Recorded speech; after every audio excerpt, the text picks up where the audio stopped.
सबसे पहले तो मैं पंजाब की सियासत के हवाले से आपका कमेंट लेना चाहूँगी। ज़िमनी इलेक्शन होने वाले हैं और पीटीआई बड़ी पुरुमीद नज़र आ रही है कि हम जीत जाएंगे। आप बड़ा स्ट्रॉन्ग हिस्सा रही हैं पंजाब गवर्नमेंट का, प्लीज़ मुझे बताएगा कि पंजाब की सियासत को मौजूदा हालात में जब हम देख रहे हैं कि 22 जुलाई को दोबारा से सीएम के इलेक्शन भी होने, कहाँ पर खड़ा देख रही हैं? जी, मैं बहुत खुशी हुई आपके मॉर्निंग शो में आके। आपने पंजाब की सियासत के मुतालिक पूछा, बहुत इसमें हलचल है पिछले कुछ माह से। मेरे ख्याल में ना किसी ने पहले देखा, ना किसी ने सुना। ये एक पहली दफ़ा है, यूनिक चीज़ हो रही है। किसी को कुछ मतलब समझ नहीं आती कि ये किस तरीके से हम लोग चल रहे हैं, लेकिन अल्हम्दुलिल्लाह अब काफ़ी चीज़ें क्लियर हो जाएँगी। आपने मुझे ये बाय इलेक्शंस का पूछा। देखें, जो डायनामिक्स हैं पंजाब की सियासत के, जब 2018 में इलेक्शन हुई थी तो 100 जो थी वो नून लीग ने जीती थी और पीटीआई ने 123 जीती थी। तो मैंडेट जो था उस वक्त भी नून लीग का यहाँ पे भारी था और वोट बैंक उनका ज्यादा था। अब जो सूरत हाल है वो ये है कि बहुत सारे जो हमारे जो मुनरिफ अरकान थे वो नून लीग के अब टिकट से इलेक्शन लड़ रहे हैं और अंदाजा ये किया जा रहा है कि एक तो उन कैंडिडेट्स का एक अपना वोट है जो उनके साथ ट्रैवल किया है, फिर उसके बाद एक नून लीग का वोट है उनके साथ, और उसमें आप पलड़े में पीपल्स पार्टी का भी थोड़े बहुत जो वोट बैंक है वो भी आप डाल दें तो काफी मुश्किल पेश आएगी पीटीआई के कैंडिडेट्स को। इतना आसान नहीं होगा। बट हैविंग सेड दैट, वो एक इंडिपेंडेंट इदारा है और उसने नजर रखी हुई है हर चीज पे। सुप्रीम कोर्ट की भी डायरेक्शंस हैं, हर एक को लेवल प्लेइंग फील्ड जो है वो दी जाएगी और पंजाब गवर्नमेंट को भी ये इंस्ट्रक्शंस उसके मुताबिक आगे बढ़ा जाएगा। अच्छा, उस्मा साहबा, हम आपसे दोबारा अभी रब्ता करेंगे कुछ टेक्निकल इश्यूज़ की वजह से, लेकिन उस्मा कारदार वो पीटीआई का हिस्सा रही हैं, एक तो फाउंडिंग मेंबर्स में से, और दूसरा बड़ी स्ट्रॉन्ग आवाज़ थी पंजाब और सेंट्रल की सियासत में पीटीआई के हवाले से। लेकिन अब पिछले दिनों में एक तो होशरुबा जो इंकशाफात हुए हैं ख़ास तौर पे फ़रागोगी के हवाले से, वो भी हम चाहेंगे इनसे पूछें, क्योंकि जब इतनी ज़्यादा सिचुएशन रही है तो उस वक्त क्या कोई करने वाला नहीं था? साबिक़ वज़ीर आला पंजाब उस्मान बुज़दार के दौर में मनपसंद ठेकेदारों को तामीराती काम देकर कौमी ख़जाने को नुकसान पहुँचाने का इंकशाफ हुआ है। फातिमा शिराजी की रिपोर्ट आपको दिखाते हैं।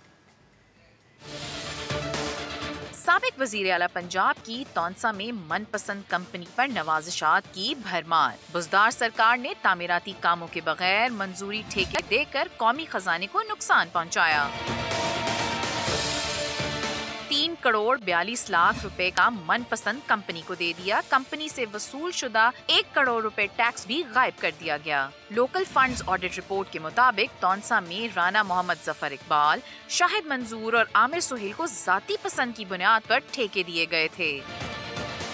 पंजाब हुकूमत ने इन बेज़ाब्तगियों की तहकीकात का हुक्म दे दिया है। तौंसा शरीफ में तामीराती काम पर हेरा फेरी से मुतल्लिक लोकल फंड्स ऑडिट की रिपोर्ट आला हुक्काम को भिजवा दी गई है। फातिमा शिराजी, समा, लाहौर।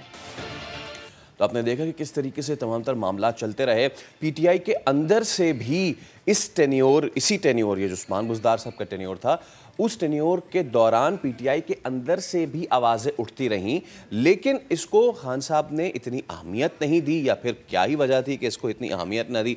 बैड गवर्नेंस, करप्शन, अब ये तमाम चीज़ें सामने आ रही हैं। अच्छा फैसल, देखिए, आप जब उस्मान बुज़दार की बात करते थे, उस्मान बुज़दार को वसीम अकरम प्लस कहते थे खान साहब, और जितनी करप्शन इस वक्त जो हमने भी रिपोर्ट दिखाई उससे अंदाज़ा हो ही जाएगा बासानी कि अपने लोगों को उन्होंने नवाजा, किस तरह से तामीराती कामों की बगैर मंजूरी ठेके दिए। 3 करोड़ 42 लाख रुपए का ठेका मनपसंद कंपनी को दिया गया।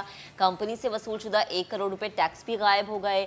और पंजाब हुकूमत का बेज़ाब्तगियों की जो तहकीकात हैं, अब इस पर जो हुक्म आया है, अब उसमें देखना यह है कि कौन कौन से लोग सामने आते हैं। और ये कोई छोटी बात नहीं है, क्योंकि यहाँ पर आवाम का टैक्स भी इंक्लूड होता है। फिर दूसरी बात ये कि जब हम बात करते हैं पीटीआई गवर्नमेंट की, तो वो हमेशा एक तब्दीली की बात करती थी, लेकिन ये कौन सी तब्दीली है जिसमें हमने देखा कि जो ठेके पे दी गई चीज़ें, ना तो उनका कोई एक मेन ऐसा प्रोसेस था जिसको हम कहें कि ये मैनेज शुदा था, ना ही कोई ऐसा काम किया गया जिस हवाले से हम ये कह सकें कि बिल्कुल आवाम के रिलीफ के लिए कुछ काम किया गया हो। बल्कि और तो और जब आवाज़ें उठती हैं पीटीआई में से तो खान साहब की नाराज़गी सामने आती है कि वो नाराज़ हो जाते हैं उन लोगों से जो आवाज़ उठाना पसंद करते हैं, जो हक और सच की बात करते हैं, जो बताते हैं कि पीटीआई की गवर्नमेंट में किस तरह से बेज़ाब्तियाँ हुई हैं, करप्शन हुई है। उज़्मा कारदा साहिबा फैसल हमें ज्वाइन कर चुकी हैं। उज़्मा साहिबा, कुछ दिनों पहले आपने बड़े होशरुबा इंकशाफात किए, उस्मान बुज़दार के हवाले से तो बात करते ही रहते, लेकिन ये फराह खान गोगी का जो जिक्र आया, इतनी सारी बातें हुई, ट्रांसफ़र, पोस्टिंग, इस पे इतने पैसे लेना, इस पे इतने पैसे लेना, कोई देखने वाला नहीं था उस वक्त जिस वक्त ये सारी चीज़ें हो रही थी? जी देखें, ये पिछले 2-2.5 साल से इमरान खान साहब को बहुत सारे कैबिनेट के लोग बशमूल अलीम खान के, उन्होंने प्रेस कॉन्फ्रेंस भी आपने उनकी देखी होगी, वो उनको सारे सबूत भी भिजवा रहे थे जो यहाँ पे पोस्टिंग और ट्रांसफर पे रिश्वतें ली जा रही थी, जो प्रोजेक्ट्स पे रिश्वत ली जा रही थी, जो कि नाजायज काम करवाए जा रहे थे, गैर कानूनी जो हरकतें हो रही थी, उस सारों की जो इंफॉर्मेशन थी सबूत समेत खान साहब को पहुंचाए जा रहे थे। लेकिन इंस्टेड कि वो इस पे कोई एक्शन लेते, वो उल्टा ये सबूत फॉरवर्ड कर देते थे उस्मान बुज़दार को। अब जाहिर है उस्मान बुज़दार को आप करेंगे तो वो तो नहीं मानता था ना, वो तो डिनाई करता था। इमरान खान साहब बेसिकली उन्होंने तहैया किया हुआ था, उनकी जिद थी कि उस्मान बुज़दार के अलावा कोई चीफ मिनिस्टरशिप के लिए अहल नहीं है हमारी पार्टी में, और वो उसके पीछे खड़े रहे। हमें भी उसके पीछे चुप करके खड़ा होना पड़ा, क्योंकि जो प्राइम मिनिस्टर हैं हमने उनकी डायरेक्शन फॉलो करनी थी। अगर मैं आपको आज क्लियरली बता रही हूँ कि अगर उस्मान बुज़दार को ये 1.5-2 साल पहले तब्दील कर देते तो आज इनको ये दिन ना देखना पड़ता। लेकिन आपको पता है वो मैं ना मानूं, और उन्होंने अपनी एक जो खान साहब की एक जहन में बात आ जाती है, उससे फिर वो नहीं हटते। अब कॉन्सिक्वेंसेस उनके सामने है। फराह गोगी ने जो किया सबको पता था कि वो सीएम हाउस करप्शन का गढ़ है और वो डिफेक्टो चीफ मिनिस्टर है, वो और उसका मियां जो गुजर है। आपको पता है किस तरह से सुप्रीम कोर्ट में पेशी देनी पड़ी थी बुज़दार साहब को, क्योंकि वो गुजर ने पोस्टिंग और ट्रांसफर्स पुलिस ऑफिसर्स की उसमें दखल अंदाजी वो कर रहा था, और फिर जाके माफी तलाफी की थी बुज़दार ने सुप्रीम कोर्ट में। तो ये बातें तो सबके सामने हैं। बिल्कुल उज़्मा साहिबा, कतई कराने की माज़रत। अभी आपने एक बात कही कि खान साहब के दिमाग में या उनके दिल में अगर कोई बात आ जाए तो फिर उसको कोई निकाल नहीं सकता। अब बहुत हमने देखा कि लोग पीटीआई से नाराज़ हुए कि बुज़दार साहब को हटाया जाए, लेकिन खान साहब डटे रहे। इस डटे रहने की क्या वजह थी? क्योंकि बहुत सारे लोग ये भी कहते थे कि ये बुशरा बीबी कहती है कि नहीं, जब तक बुज़दार साहब होंगे तब तक उन्हें रखा जाए, ये बड़ा अच्छा एक उनके लिए साइन भी है। तो प्लीज़ क्या ये बुशरा बीबी की डाली हुई बात थी खान साहब के ज़हन में कि बुज़दार साहब को रहने दिया जाए? देखिए थी, जहाँ पे फराह डिफेक्टो चीफ मिनिस्टर थी, वहाँ पे बुशरा साहिबा डिफेक्टो प्राइम मिनिस्टर थी। हमें यही अब नजर आ रहा है। ये जो उनकी ऑडियो लीक हुई थी उससे तो कई चीजें खुल के सामने आ गई ना, और अब वो डिनाई भी नहीं कर रहे हैं, अब वो इसको एक्सेप्ट भी कर रहे हैं कि ये असल है, ये नकल नहीं है। तो आप उससे अंदाजा लगाएं कि जो पहले एक बयानिया इन्होंने हम सारों को कहा था कि इसको आपने लेके आगे मीडिया पे जाना है, वो ये था कि वो घरेलू खातून है।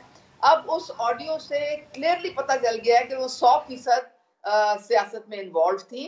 बल्कि दूसरी चीज तो हमने ये उस ऑडियो से हमने देखी कि जो ट्रेंड सोशल मीडिया पे जो खान साहब के सो कॉल्ड कीबोर्ड वॉरियर्स जिनका वो बार बार जिक्र करते हैं, वो ट्रेंड से लाने में भी बुशरा बीबी का एक कलीदी रोल था।